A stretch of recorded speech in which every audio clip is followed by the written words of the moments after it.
दोस्तों, कभी हार न मानना एक अद्भुत गुण है जो किसी भी व्यक्ति को सफलता की ओर ले जा सकता है। यह वह शक्ति है जो हमें चुनौतियों का सामना करने और अपने लक्ष्यों को प्राप्त करने में मदद करती है। दृढ़ता के बिना हम आसानी से हार मान सकते हैं और अपने सपनों को छोड़ सकते हैं। इस वीडियो में हम कभी हार न मानने की शक्ति और इसके महत्व के बारे में जानेंगे। हम इस गुण के कुछ प्रसिद्ध उदाहरण को भी देखेंगे और सीखेंगे कि हम इसे अपने जीवन में कैसे विकसित कर सकते हैं। चाहे आप अपने करियर, अपने रिश्तों या अपने व्यक्तिगत विकास में सफल होना चाहते हैं, दृढ़ता आपके पास सबसे महत्वपूर्ण उपकरणों में से एक है। यह वीडियो आपको वह प्रेरणा देगा जो आपको आगे बढ़ने और अपने लक्ष्यों को प्राप्त करने के लिए आवश्यक है। तो आइए इसे आज की बौद्ध कहानी के माध्यम से समझते हैं कि दृढ़ता क्या है और यह हमारे जीवन में कैसे परिवर्तन ला सकती है। एक बार एक बहुत ही दुखी व्यक्ति एक महात्मा के पास आकर कहता है, मैं अपने जीवन से बहुत दुखी हूं। मैं अपने बीवी बच्चों और अपने परिवार को भी खुश नहीं रख सकता। मैं अपने लिए भी कुछ नहीं कर पा रहा। कभी कभी तो मुझे अपनी जिंदगी को खत्म कर देने के भी ख्याल आते हैं। आप इतनी साधनाएं करते हैं, इतनी तपस्या करते हैं, क्या आप मुझे कोई ऐसा मार्ग बता सकते हैं जिससे मैं अपने बुरे वक्त से बाहर आ सकूं? मेरा बहुत बुरा समय चल रहा है। 2 वक्त की रोटी का इंतजाम करना भी मेरे लिए बहुत मुश्किल हो गया है। अब आप ही बताइए कि ऐसे वक्त में मैं जिंदा रहूं तो कैसे रहूं? कैसे अपने परिवार को खुश रखूं?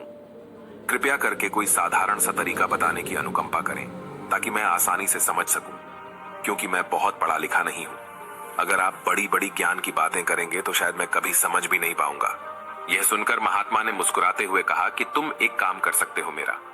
उसने सामने की तरफ इशारा करते हुए कहा कि उस ऊंची पहाड़ी पर एक मंदिर है और उस मंदिर के पास चींटियों का एक घर है जहां पर हजारों चींटियां रहती हैं। तुम्हें सुनने में बड़ा अजीब लगेगा, लेकिन वह चींटियां उस मंदिर की जमीन को खराब कर देती हैं। उस मिट्टी की उपजाऊ शक्ति वह खत्म कर देती है, जिसके कारण वहां पर कोई भी पेड़ या कोई भी घास पनप नहीं पाती है। तुम मेरा एक काम करो, उसके बाद मैं तुम्हें तुम्हारे सवालों के जवाब दूंगा। तुम 7 दिन तक रोज उस पहाड़ी पर जाओ और उस चींटियों के घर को तहस नहस कर दो, उसको तोड़ दो। जब भी तुम्हें कोई चींटियों का घर दिखे मंदिर के आसपास, तो उसे वहीं पर तहस नहस कर देना। लेकिन याद रहे, घर को तोड़ने में कोई भी चींटी मरने नहीं चाहिए।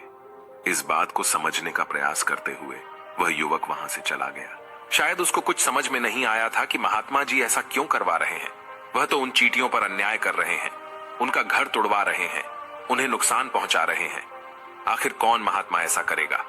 लेकिन फिर भी उस महात्मा की बात मानते हुए वह अगले दिन से ही पहाड़ी पर जाना शुरू कर देता है। जब वह पहले दिन पहाड़ी पर पहुंचता है तो देखता है कि बहुत सारी चींटियां अपना खाना जुटाने में लगी हुई हैं। सारी चींटियां कतार से चल रही थीं और अनाज के छोटे छोटे कण उठाकर अपने घर में जमा करती जा रही थी। ये देखकर पहले तो उस युवक का मन कमजोर पड़ गया। उसने सोचा कि ये इतनी मेहनत करके अपना घर भर रही हैं और मैं इनके घर को तबाह कर दूंगा तो इनको कितना बुरा लगेगा। लेकिन फिर उसने उस महात्मा की बात याद करते हुए उस घर को तोड़ना शुरू कर दिया। जल्द ही चींटियों में हाहाकार मच गया। वह इधर उधर दौड़ने लगी। अभी तक जो कतार में चल रही थी, अब वह बिखर गई और इधर उधर अपनी जान बचाने के लिए भागने लगी। थोड़ी देर में घर टूट गया और सारी चींटियां इधर उधर छुपने के लिए भाग चुकी थीं।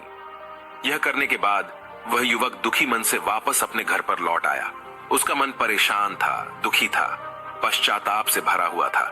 फिर उसने अपने बिस्तर में रात में लेटे लेटे ही सोचा कि अब तो उन चींटियों का घर तबाह हो चुका है। अब वहां वापस जाने से क्या प्रयोजन है? अब क्या फायदा होगा? क्योंकि चींटियों का घर तहस नहस करने के लिए महात्मा जी ने कहा था, जो मैं कर चुका हूं। लेकिन फिर कुछ सोचकर अगले दिन उसने फिर से जाने का निश्चय किया और अगले दिन सुबह सुबह उठकर वह वापस उसी पहाड़ी पर पहुंच जाता है। पहाड़ी पर पहुंचकर वह उसी जगह पर पहुंचता है जहां पिछली सुबह उसने उस घर को तहस नहस कर दिया था। लेकिन वह यह देखकर चौंक जाता है कि उन चींटियों ने फिर से अपना घर उसी जगह पर बना लिया था और अब वह फिर से अपना घर उसी जगह पर बना लिया था और अब वह फिर से अपने घर के लिए सामान इकट्ठा करने में जुटी हुई थी। उस आदमी को देखकर लगा कि यह चींटियां कितनी मूर्ख हैं। इनको पता है कि कल ही इनका घर इसी जगह पर तबाह किया गया है और उसी जगह पर उन्होंने अपना नया घर भी बना लिया। और यह सोचकर वह आदमी हंसने को हुआ। लेकिन फिर से महात्मा की बात याद करते हुए उसने उन चींटियों का घर फिर से तबाह करना शुरू कर दिया। फिर से उन चींटियों में हलचल मच गई और थोड़ी देर में वह चींटियां इधर उधर अपनी जान बचाने के लिए भागने लगी। कुछ ही देर में उनका घर फिर से नष्ट हो गया और वह युवक थोड़ा संतोष के भाव से कि इस बार तो मैंने अच्छी तरह से उस घर को तबाह कर दिया है, अब तो वह चींटियां यहां पर अपना घर बना ही नहीं पाएंगी। इसीलिए जाने से पहले उसने उस घर पर ठंडा पानी भी डाल दिया ताकि चींटियां वहां पर अपना घर न बना सकें। और इस तरह अपना कर्म पूरा करके वह युवक फिर से अपने घर लौट आया। आज रात में सोते वक्त फिर से वह इंसान यही सोच रहा था कि क्या महात्मा यह सही काम करवा रहे हैं? क्या किसी का घर तबाह करना किसी सिद्ध पुरुष को शोभा देता है? क्या हो अगर वह महात्मा सिद्ध पुरुष हो ही ना? क्या होगा अगर वह मुझे बेवकूफ बना रहे हो? लेकिन फिर उसने निश्चय किया कि मैं अपने काम को पहले पूरा कर लेता हूं, उसके बाद ही पता चलेगा कि महात्मा मुझसे ऐसा क्यों करवा रहे थे। और यही सोचकर वह रात में सो जाता है। अगले दिन सुबह उठकर वह फिर से उसी पहाड़ी की ओर निकल जाता है। पहाड़ी पर पहुंचकर वह उसी जगह पर पहुंचता है जहां पर उसने उनके घर को तबाह कर दिया था और वह यह देखकर खुश हो जाता है कि वहां पर कोई भी घर नहीं था। सारी चींटियां वहां से भाग चुकी थीं। अब उसने सोचा कि अब मेरा रोज रोज आने का क्या प्रयोजन, क्योंकि चींटियां तो अपना घर बदल चुकी हैं और महात्मा जी ने मुझे 7 दिन आने के लिए कहा था, लेकिन आज तो तीसरा ही दिन है। अब बाकी 4 दिन वापस आने का क्या प्रयोजन? और यही सोचकर उसने निश्चय किया कि यहां से वह सीधा उसी महात्मा के पास जाएगा और उनको यह सारी खबर बता देगा। जब वह वापस मुड़कर उस पहाड़ी से उस महात्मा की कुटिया की तरफ जाने लगा तो उसने देखा तो अचानक उसकी नजर एक और घरौंदे पर पड़ी जो कि चींटियों का ही बनाया हुआ था। मतलब कि वह घरौंदा चींटियों ने ही बनाया था और अब वह चींटियां नए घर में वास कर चुकी थीं। यह नया घर उनके पुराने घर से थोड़ी ही दूरी पर था और जब उस युवक की नजर उस घरौंदे पर पड़ी तो उसने सोचा कि शायद महात्मा को पता था कि यह चींटियां अपना घर यहां से बदलकर किसी दूसरी जगह पर बना लेगी, इसीलिए उन्होंने मुझे 7 दिन आने के लिए कहा था। और यह विचार करके वह उसका नया घर भी तोड़ने के लिए पहुंच जाता है। जब वह वहां पहुंचा तो चींटियां उसी तरह अपने कार्य में लगी हुई थीं। वह अपने लिए खाना इकट्ठा कर रही थी और अपने घर में जमा करती जा रही थी। जो पुराना घर टूटा था वहां भी अनाज के कण बचे हुए थे और चींटियां वहां से भी अनाज इकट्ठा कर करके वापस अपने नए घर में ला रही थी। अब यहां पर फिर से युवक का मन थोड़ा कमजोर पड़ गया, क्योंकि वह खुद भी कमजोर था, खुद भी वक्त का मारा हुआ था। इसीलिए उसके मन में उन चींटियों के प्रति दया का भाव उमड़ रहा था। उनके ऊपर उसे दया आ रही थी। वह चाहता था कि उनकी मदद करे, लेकिन वह उल्टा उनको नुकसान पहुंचा रहा था। लेकिन उस महात्मा की बात को याद करते हुए उसने फिर से उस घर को तोड़ने का निश्चय किया और उसने इस बार बड़ी ही सावधानी के साथ बिना किसी चींटी को कोई नुकसान पहुंचाए वह घर तबाह करना शुरू कर दिया। वक्त थोड़ा ज्यादा लगा, क्योंकि किसी भी चींटी को नुकसान न पहुंचाने की शर्त महात्मा ने पहले ही रखी थी। इसीलिए उसको बड़ी सावधानी के साथ उन घरों को तबाह करना था। लेकिन आखिरकार उसने उस घर को भी तबाह कर दिया और उस घर को तबाह करने के बाद वह बड़े ही दुखी मन से, इस बार वह पहले से भी ज्यादा दुखी था, क्योंकि उसने उनका नया घर भी तोड़ दिया था।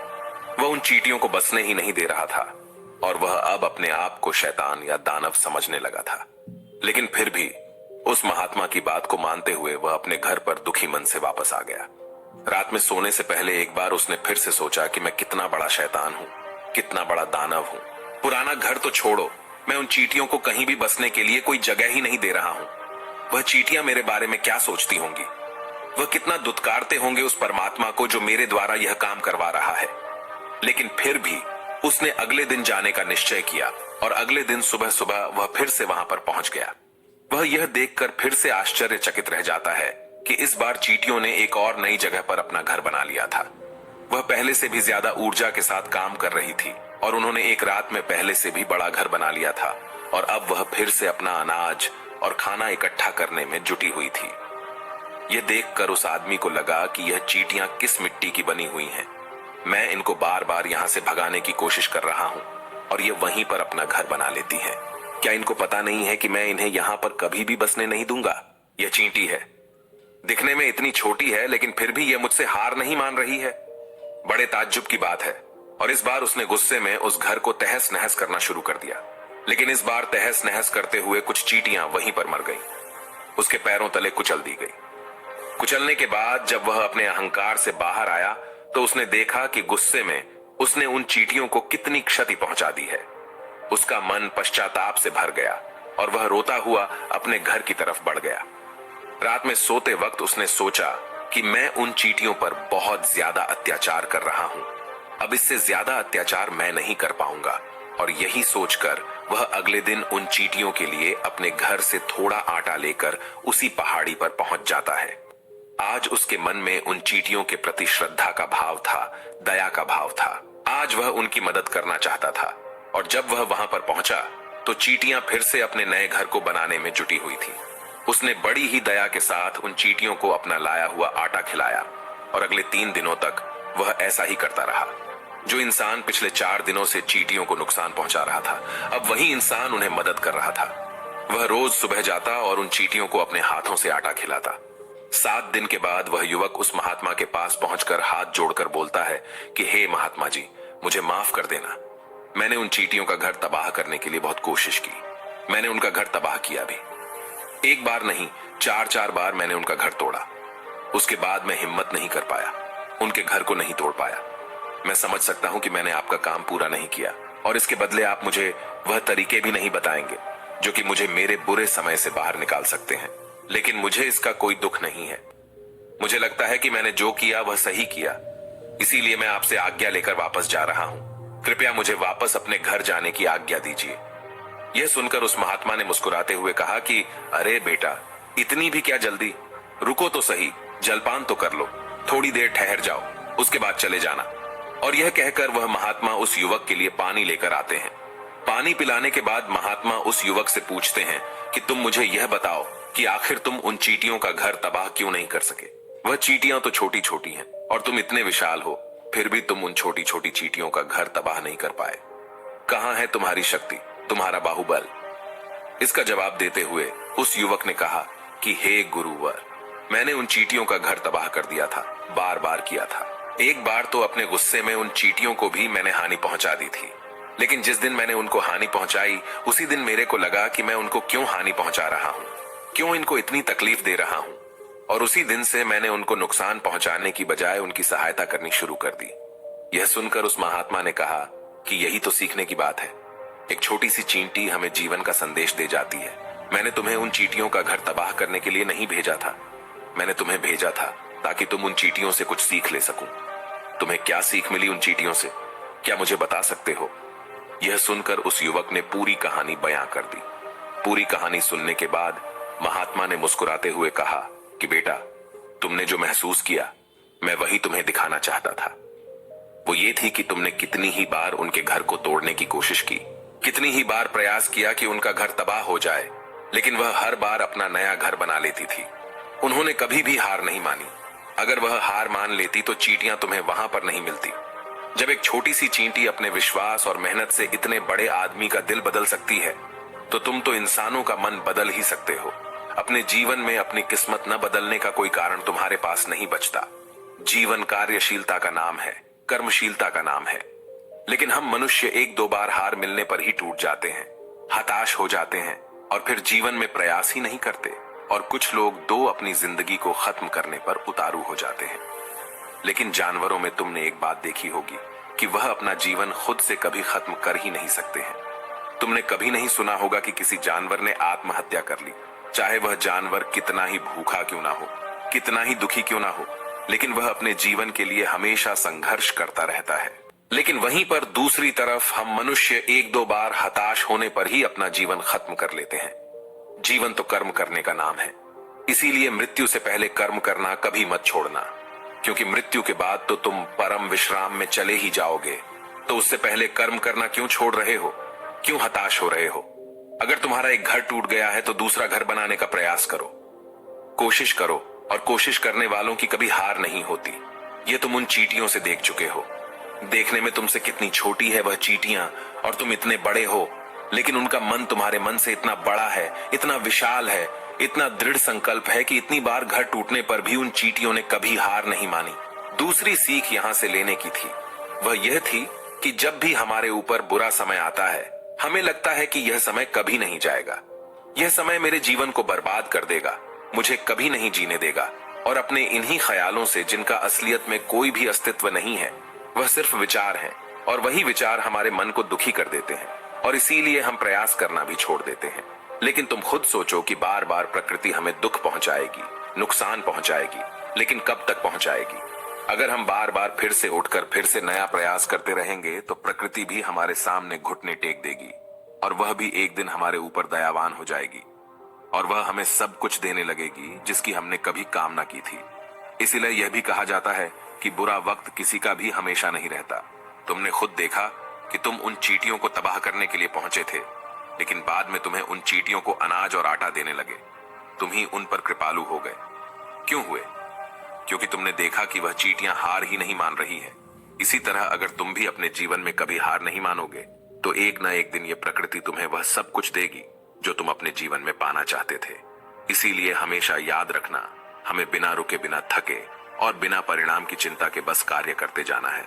और दूसरा यह कि एक ना एक दिन प्रकृति तुम्हारे उस कर्म का परिणाम तुम्हें जरूर देगी। तो दोस्तों, कैसी लगी आपको यह कहानी? आप हमें कमेंट सेक्शन में जरूर बताना और अच्छी लगी हो तो इस चैनल को सब्सक्राइब जरूर कर लेना।